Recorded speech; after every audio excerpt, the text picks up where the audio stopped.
ऐसा क्या है जो आप चाहकर भी मुझसे नहीं कह पा रहे हैं सखा?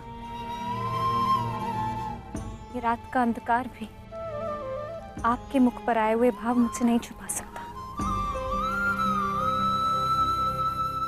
रात्रि के बाद दिन आता है सखी, उसी प्रकार जीवन के पश्चात मृत्यु आती है। सुख के बाद दुख आता है और यही सृष्टि का नियम है। हमें अपने जीवन में सबके लिए तत्पर रहना चाहिए सखी।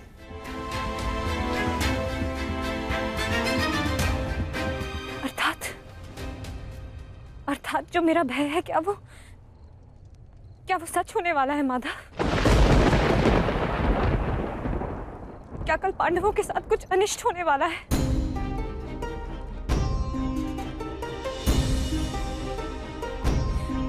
आप तो सब जानते हैं ना सखा। बताइए मुझे, बताइए मुझे।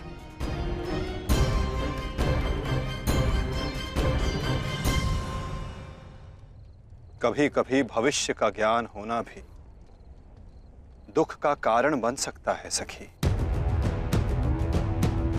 यदि समय के अनुसार मनुष्य को सत्य का ज्ञान हो तो वो स्वयं को संभाल सकता है। और आज तुम्हारी प्रसन्नता का दिन है सखी। आज तुम्हारे पुत्र ने तुम्हारे अपमान का प्रतिकार किया है। जाओ सखी, जाकर सो जाओ। चूंकि जीवन की हर रात्रि सदैव सोने के लिए नहीं होती।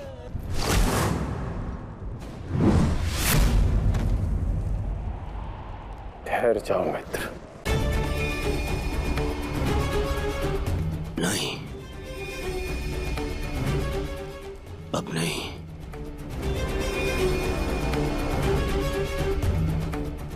क्रोध में विवेक मत खो बैठा।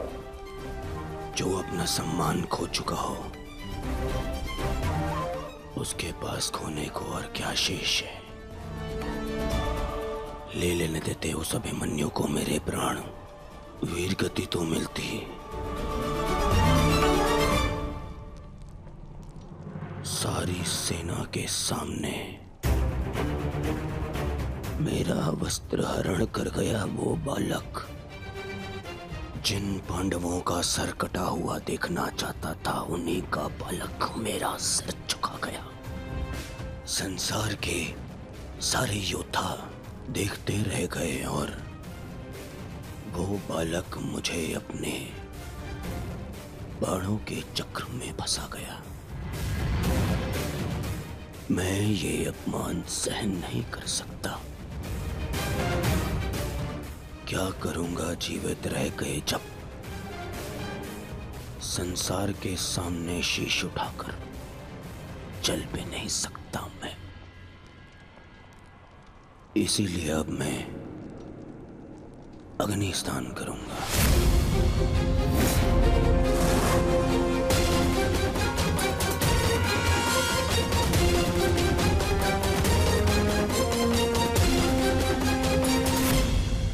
जो अग्नि यहाँ जल रही है उससे कहीं अधिक अग्नि तुम्हारे पिता के हृदय में जल रही है। क्या तुम अपने 5 भाइयों का बलिदान व्यर्थ जाने दोगे? क्या अपने पिता को दिया वचन भुला दोगे तुम?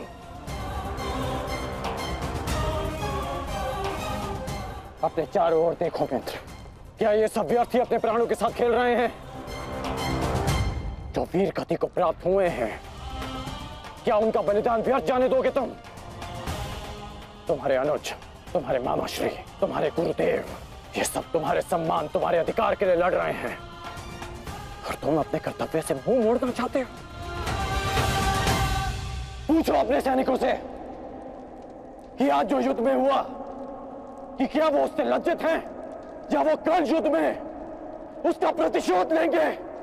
बोलो सैनिकों। प्रतिशोध लेंगे, प्रतिशोध लेंगे, प्रतिशोध लेंगे।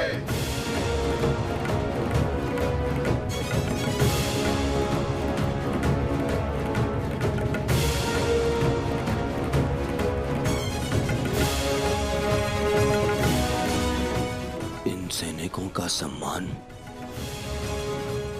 मेरे मन में लगी अग्नि को बुझा नहीं सकता मित्र। मैं तुम्हारे लिए सदैव प्रस्तुत हूं मित्र। आदेश दो मुझे, आदेश दो कि क्या चाहिए तुम्हें।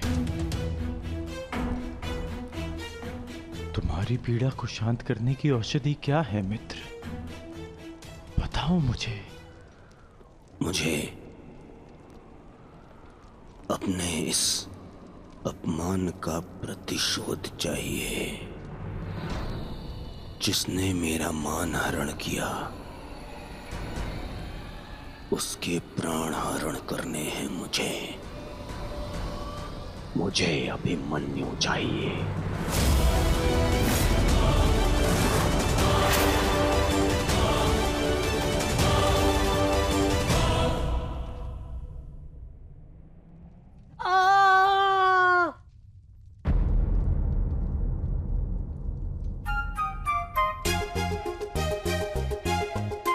बहुत पीड़ा हो रही है ना इन्हें। पीड़ा? अभी तक मैंने इसके घाव को छुआ भी नहीं है। अभिमन्यु तुम्हें सताने के लिए उपक्रम कर रहा है। उपक्रम? बहुत बुरे हैं आप। और तुम बहुत डरपोक। एक योद्धा की पत्नी के मन में इतना भय शोभा नहीं देता उतरा। ये घाव हमारे लिए आभूषण होते हैं।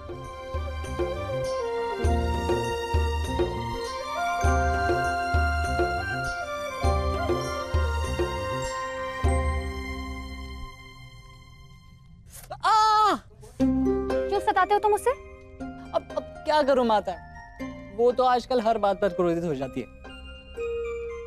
और अब आप भी मुझे डांट रही हो।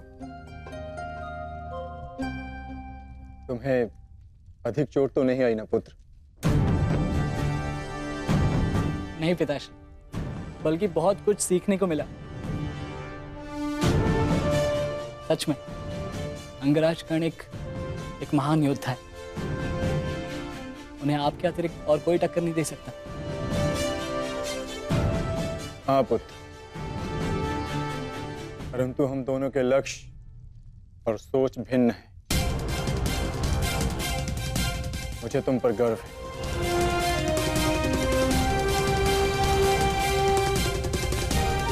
गर्व तो होना ही चाहिए। आज अभिमन्यु ने दुर्योधन को उचित उत्तर दिया।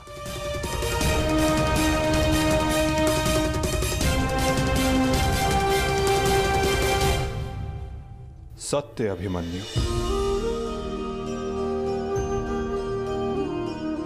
आज तुमने जो युद्ध भूमि में किया वो अद्भुत था। और मुझे विश्वास है कि कल का दिन इतिहास में तुम्हारा नाम सदैव के लिए अमर कर देगा अभिमन्यु।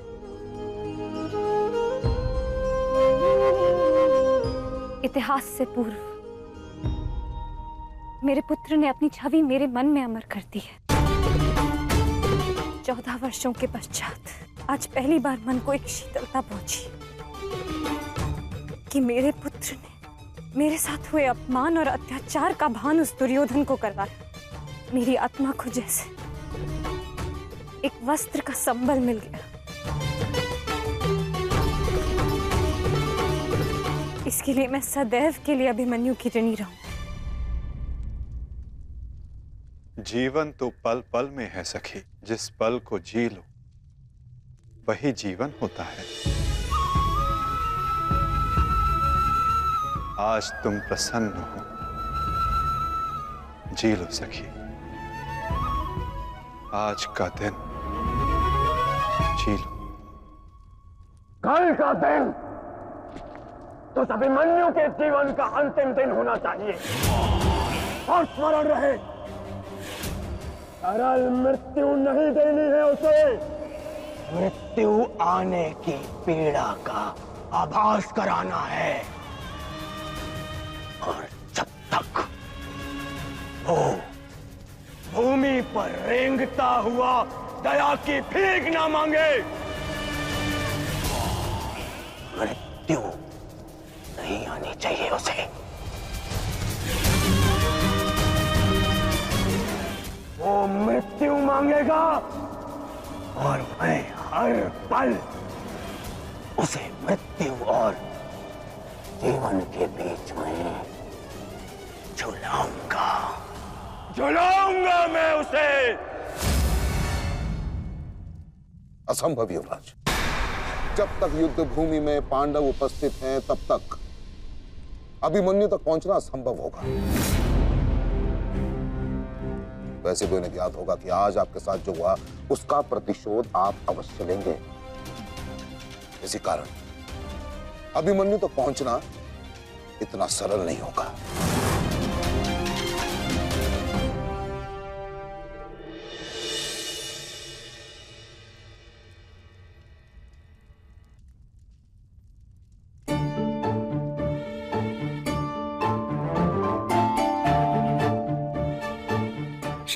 क्षमा कर दो, भूल हो गई बस। अच्छा अब क्षमा भी कर दो। जिसने युवराज दुर्योधन का मस्तक झुका दिया वो आज तुम्हारे समक्ष सर झुकाए मना रहा है तुम्हें। देखो, किसी ने मुझे इस प्रकार सर झुकाए देख लिया ना तो मेरा बहुत उपहास उड़ाया जाएगा। पहले वचन दीजिए कि भविष्य में आप इस तरह मेरा उपहास नहीं बनाएंगे। आपको अनुमान भी है कितनी भयभीत हो गई थी। अब इसमें भयभीत क्या होना उत्तरा? आप नहीं समझेंगे, मुझे आपसे बात ही नहीं करनी। तो ठीक है, मत बात करना, परंतु कल यदि लौटा नहीं ना तो पछताना नहीं कि दोबारा ऐसे मत बोलना आर्य। भाई खो चुकी हूँ, पति नहीं खो सकती। क्षत्रिय हूँ, अपने अधिकार लेना जानती हूँ। आपको लौटना होगा क्योंकि इस बार केवल मैं नहीं, आपकी होने वाली संतान भी आपकी प्रतीक्षा करेगी।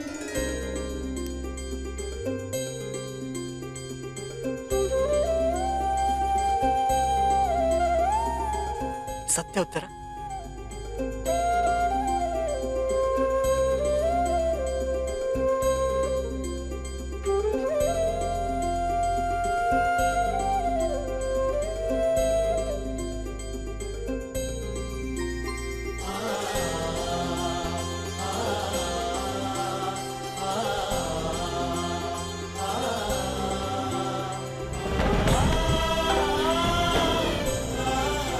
मैं तुम्हें वचन देता हूं उत्तरा, तुम और हमारी संतान सदा मुझ पर गर्वित रहेंगे।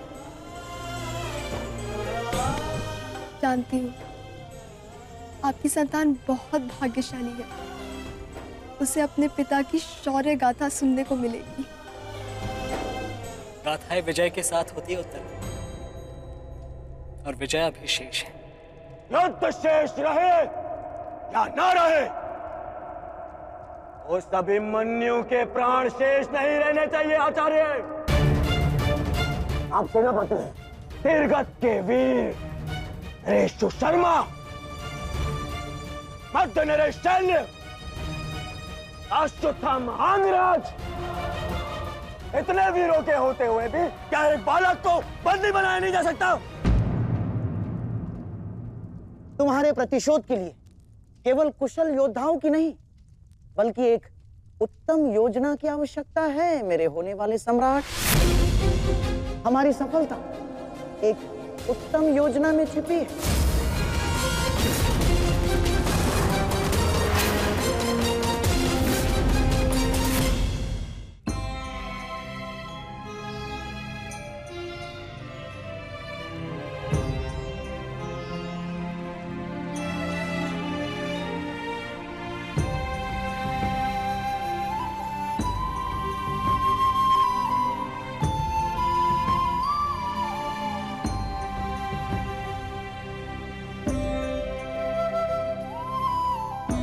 ऐसा क्या है जो आप चाहकर भी मुझसे नहीं कह पा रहे हैं सखा? ये रात का अंधकार भी आपके मुख पर आए हुए भाव मुझसे नहीं छुपा सकता। रात्रि के बाद दिन आता है सखी, उसी प्रकार जीवन के पश्चात मृत्यु आती है। सुख के बाद दुख आता है और यही सृष्टि का नियम है। हमें अपने जीवन में सबके लिए तत्पर रहना चाहिए सखी।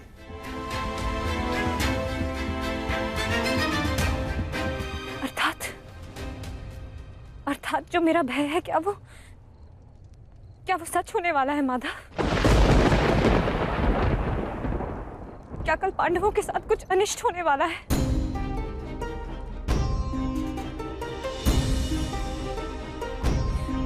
आप तो सब जानते हैं ना सखा। बताइए मुझे, बताइए मुझे।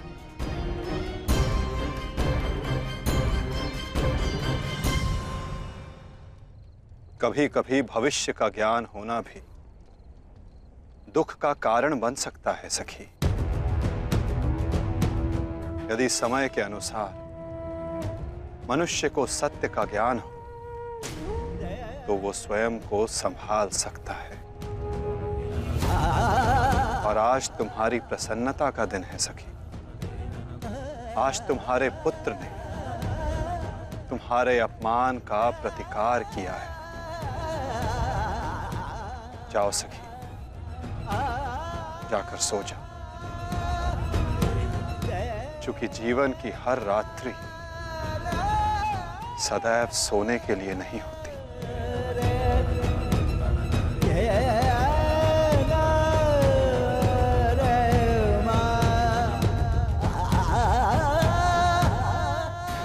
तब तक सो नहीं पाऊंगा जब तक मेरा प्रतिशोध पूर्ण ना हो जाए आचार्य। प्रतिशोध की आग में कोई और भी जल रहा है। युवराज दुर्योधन,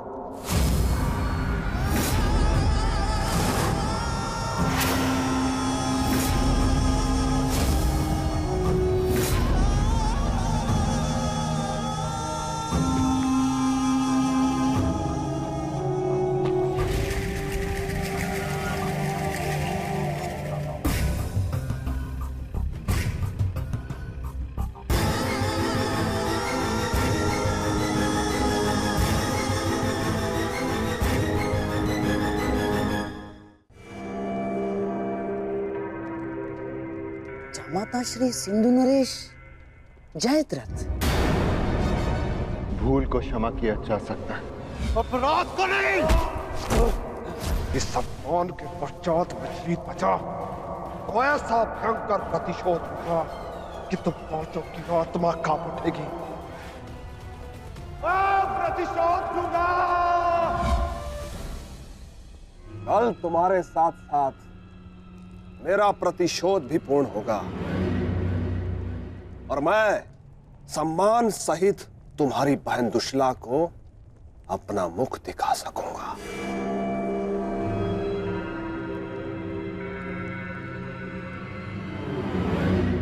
इतने समय आप कहाँ थे सिंधु नरेश?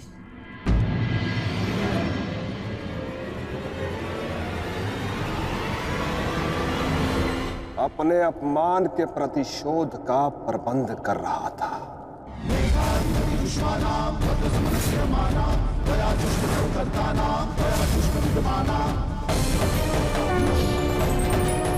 पुत्र जयद्रथ,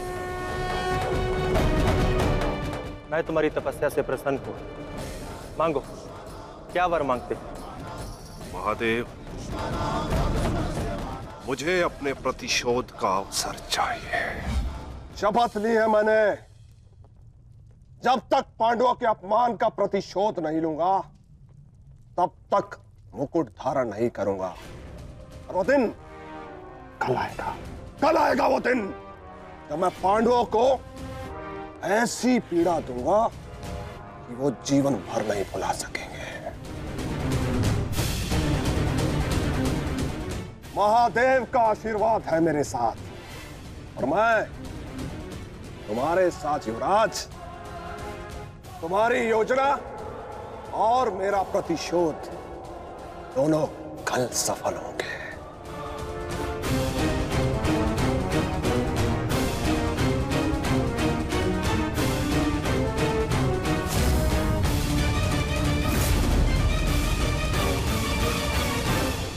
हर हर महादेव, हर हर महादेव।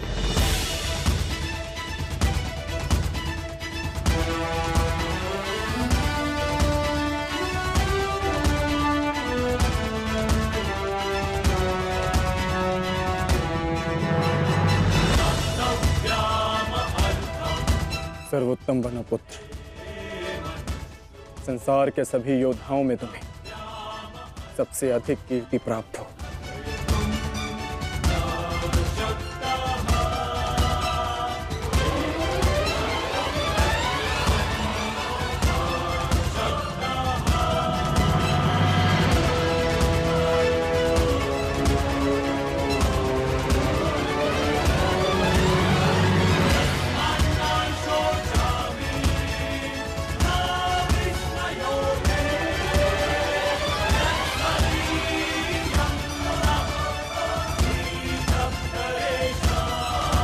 आशीर्वाद दीजिए मामा श्री कि मैं विजय श्री प्राप्त कर लूं।